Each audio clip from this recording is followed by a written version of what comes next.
ప్రతి మనిషిలో ఒక కథ ఉంటుంది.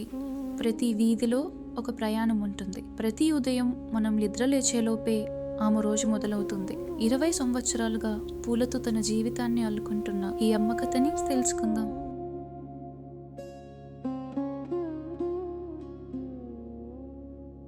అవ్వా, మీ పేరేంది? మంగమ్మ. ఎక్కడి నుంచి వచ్చినారు? మేము ఆ వాయిలపాడు నుంచి వాలిపాడి నుంచి రోజు వస్తారా?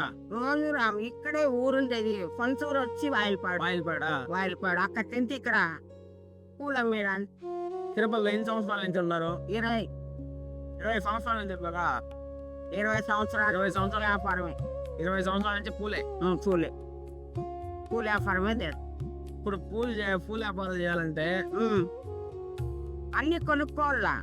ఎప్పుడు కొనుక్కొని కట్టుకొని వెళ్తా ఉంటుంది. కట్టుకొని కొనుక్కొని మళ్ళీ ఈ పూలన్నీ తెచ్చుకొని ఇంటింటికి పోయి పూలు పోసి తెచ్చుకొని మళ్ళీ పొద్దున్నే వస్తాం అమ్మేదానికి. ఎంతమంది పిల్లలు మీకు? ఒక కొడుకు ఒక కూతురు వచ్చి మన వాళ్ళు వచ్చాము. కొడుకు వచ్చి ఈడే పూల వ్యాపారం చేస్తాడు. అంగడి మీకు మాలలు గడ్డ అంగడి.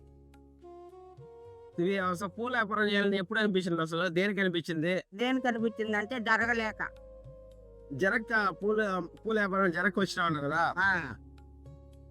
ఎందుకు అట్లా పరిస్థితులు? అంటే ఈ పూల వ్యాపారం వచ్చినాక ఏమైనా పరిస్థితులు బాగుపడినాయా?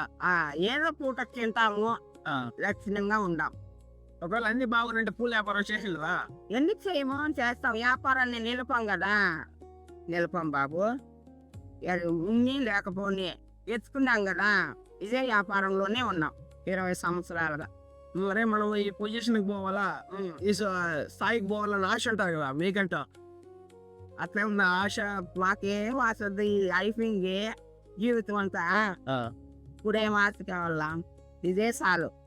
మీకంటే ఒక ఆశ ఉంటుంది కదా, మీకంటే ఒక కోరిక ఉంటుంది కదా.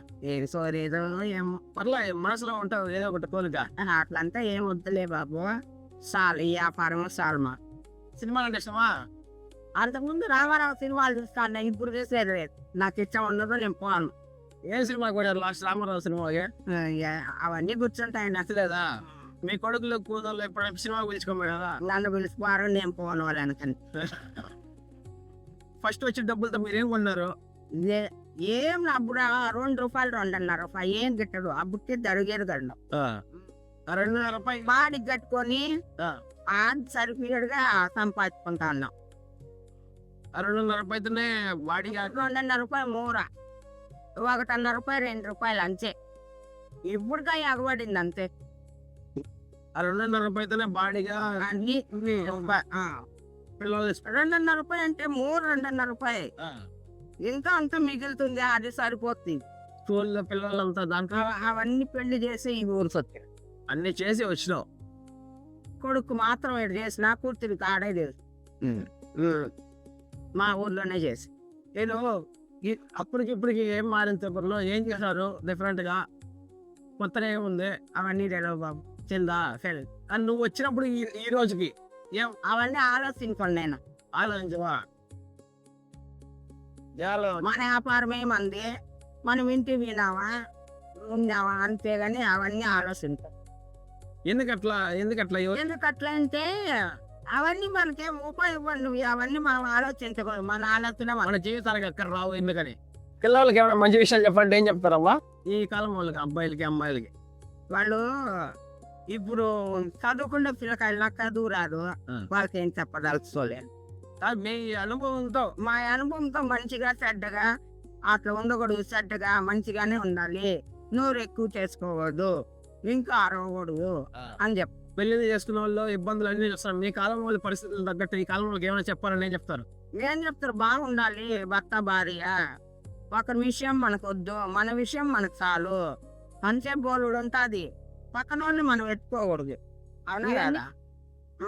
అది రంపైతాది. అట్లా జోలికి పోకూడదు. అట్లా జోలికి పోయే కొడుకు కాదు, అట్లా వాళ్ళతో మాట్లాడే కొడుకు కూతురు కాదు.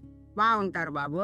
ఇద్దరు మంచి వాళ్ళే. కొడుకు సూట్ వాడారు, ఒత్తిన వాడారు కూడా మంచి మంచమ్మ. మా ఇంట్లో ఏం పని చేయలేడు. మా ఇంట్లో ఇంట్లోనే ఉంది, ఏం రాదు. తాత ఏం పని చేయదు కదా? మీకు ఎప్పుడు అనిపించలేదా మా హస్బెండ్ ఏం చేయట్లా నేనే చేయాలనే కోపం రాలేదు? ఎప్పుడు ఎప్పుడు రాదు. ఆ, ఎందుకంటే వాళ్ళ వల్ల ఇది వాళ్ళే బాబు, మనం అట్లా అనకూడదు. కట్టుకుని భర్త కదా, మనం పంపిస్తాము, ఒక పూట అన్నం పెట్టాలి కదా. మంచివాడు మా ఆయన, తాగేవాడు కాడు, ఆడేవాడు కాడు, పని చేయలేడు. తెలుగు ఏం పని ఎట్లా చేద్దామా, చేయలేడు ఆయన. చేయలేడు కాబట్టి నేనే పోషిస్తానే. అది- కెమెరా చూసి ఈ తిరుపతి వాళ్ళకి లేదంటే ఈ కాలం మనుషులకి ఏదైనా ఒక మాట చెప్పాలి, నేను చెప్తాను మంచి మాట. నాకు తెల్ల బాబు అవన్నీ. ఏదో ఒకటి. తెల్లటి అవన్నీ తెల్ల నాకు.